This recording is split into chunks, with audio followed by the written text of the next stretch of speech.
So next is the organization of your hospital.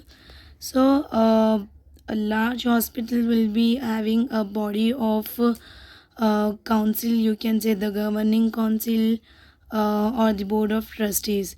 Under that, a superintendent or the director will be working, and under him there will be four services. Where in the first one is head clinical services, head specialized services, which you can say the paramedical services. Next is head pharmacy services, and the last one will be the head administrative services.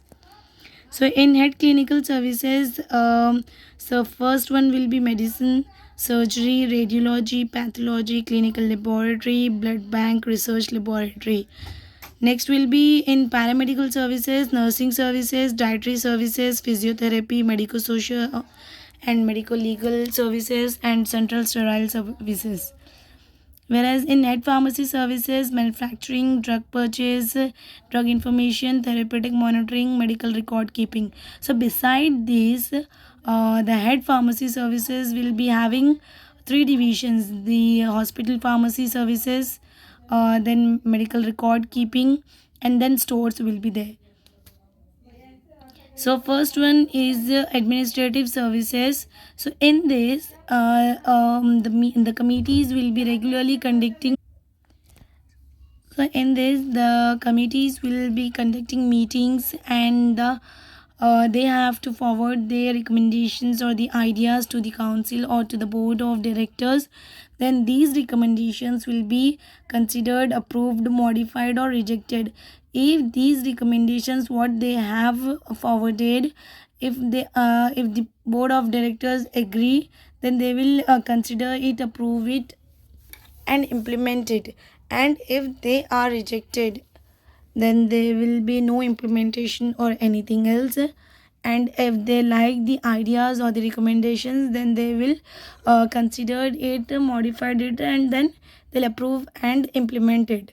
Next is the approved decisions then are implemented by the deans, either through the administrative or through the clinical administrative wing. And the only policy matters or the decisions which are involving a huge sum of money, this will be routed through the governing council, whereas the other small issues or the day-to-day affairs are will be handled by the deans themselves and implemented accordingly. And the deans will report all important matters to the council or the trustee or trust of boards or to the government through on a periodic basis. Next is paramedical services. The paramedical services, first one will be dealing with the nursing services. So this department means the nursing department will be the largest and important part of the any hospital. This department will be working for 24 hours, and the particular numbers of beds will be assigned to nurses, and thus there they have to give their personal attention to the patients. Other than this, the nurses will be encompassing in health promotion, the care, the prevention of disease or disability, the rehabilitation, the teaching, and the counseling. After this, they have to involve in the emotional support also, means they have to be an emotional support to the patients. This then the nursing care will be considered as an integral part of the total healthcare system, and it will be planned and executed in combination with other departments like in with medical, educational, and welfare services. So next is the nursing personals. It's their duty to respect individuality, the dignity, the rights of every person who are admitted in the hospital, regardless of their race, color, breed, origin, or social or economic status. This nursing department will be functioning under the head of the nursing, and this the head of the nursing, she may also be the head of school of nursing, which will add a responsibility to the nurses, to the you can say the head of the nurse.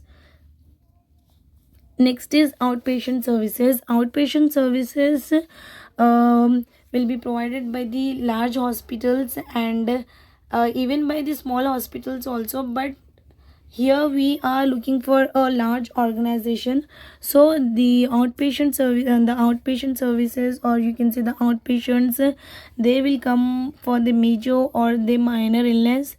By serving these, by providing these services to the outpatient services, a hospital will act as a community institution, and thus it will be providing diagnostic, preventive and the curative services to the outpatients.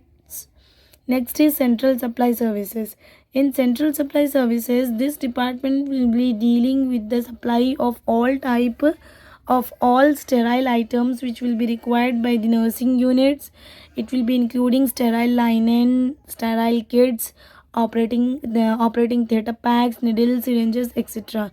And this department will provide the personnel to clean, inspect, repair, assemble, wrap and sterilize by special treatments, and thus they are preparing the types for various nursing units as well as for the operation theaters. These medical and the surgical supply services which will be meant for diagnosis, treatment, prevention, research and education.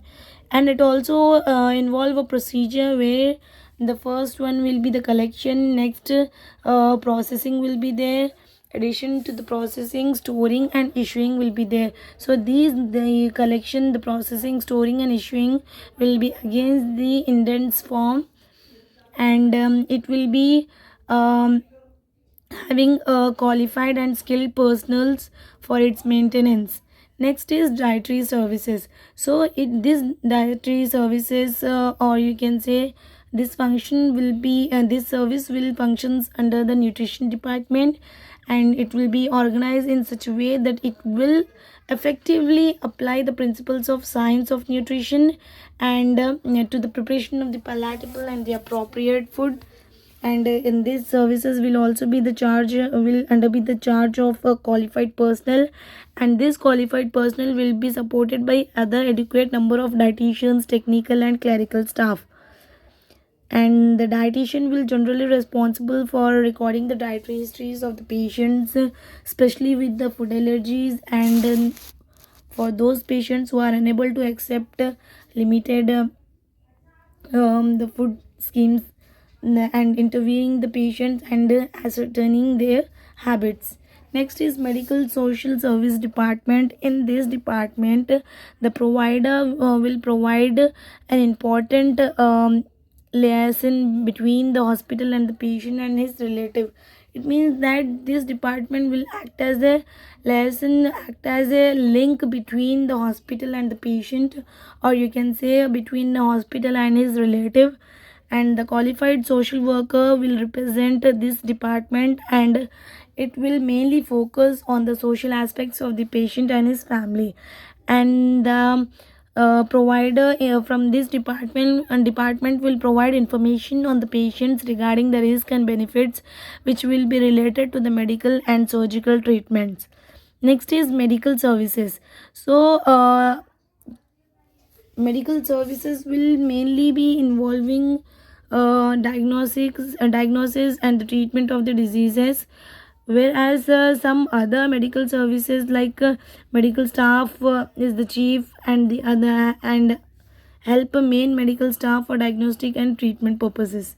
So this medicine division will be having various departments like the internal medicine, the cardiology, the gastroenterology, the nephrology, pulmonary diseases department, pulmonology, you can say psychiatry and neurology department, immunology, geriatrics, endocrinology, skin and mineral diseases, pediatrics, infectious diseases.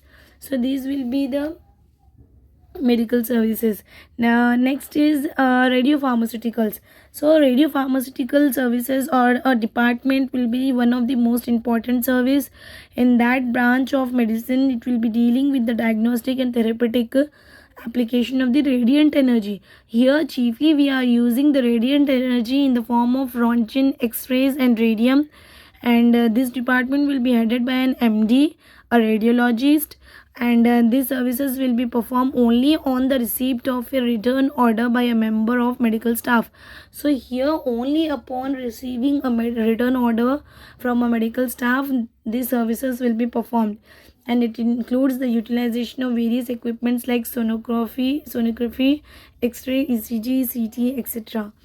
And only a suitably trained and experienced persons are allowed to handle radioactive substances. And generally, this department will be consist of physicians who are trained as radiologists, physicists, technicians, radiotherapists, isotope pharmacists, nurses, assistants, and secretarial persons. Next is blood bank. It is another important service which collects, process, and supplies bloods and its products like blood plasma, the platelets, etc. And here the number of blood banks will be run as main activity of the Red Cross Society and other voluntary services. Next is pathology and clinical biochemistry service. In this, it is acting as an important supportive service where medical tests for various samples like the blood, urine, sputum, feces, etc. will be taken for the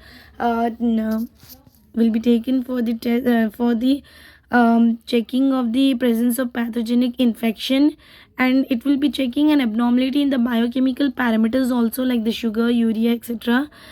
These tests will be carried out as per the instructions of the physicians and the surgeons. And here also the head of the services will be a person who is qualified in the branch of pathology or the medicine. Next is the head pharmacy services. It will be including hospital pharmacy services, medical records, and the stores. Head hospital pharmacy services. This department will be controlling the pharmacy operations of any hospital, and it deals with the filling of the prescription and dispenses the number of requisitions from the wards. Whereas the pharmacist function will begin with the procurement of the drug and finishes with the distribution of the drugs to the OPs and the IPs. Next, it will be responsible for proper drug delivery, information system, storage, manufacturing, etc. Next topic is medical records. Medical records, whereas in a hospital it is very important to maintain adequate medical records for the patients, because it should be accurately documented, readily accessible, and it should be easily used for retrieving, compiling information. Next, the purpose for which the medical records are required or maintained are they will be serving as a basis for planning and for continuity of the patient's healthcare. It will be means of communication among the physicians and any professionals who can contribute to patient care. They will be furnish documentary evidence for the course of the patient's illness. They will serve as a basis for review, the study, and judging the care rendered to the patient. They will assist in protecting the legal interest of the patient, hospital, and practitioner. It will be providing data for use in research and education identification. Next is stores. In stores, these stores will generally receiving, storing, and issuing the materials against the requisitions from the various departments. It will if a hospital is a large organization, then it will be having many stores like the medical store, the store for general items, surgical store, etc. These stores will also maintain a buffer stock of certain articles, and the life-saving drugs also be made available in stores. So beside the above mentioned services of the hospital, they'll also provide dietary services, the laundry, the transport, mortuary, library, etc. for overall benefit and patient care. Next is the medical staff. So medical staff will be dealing in the next video. Thank you.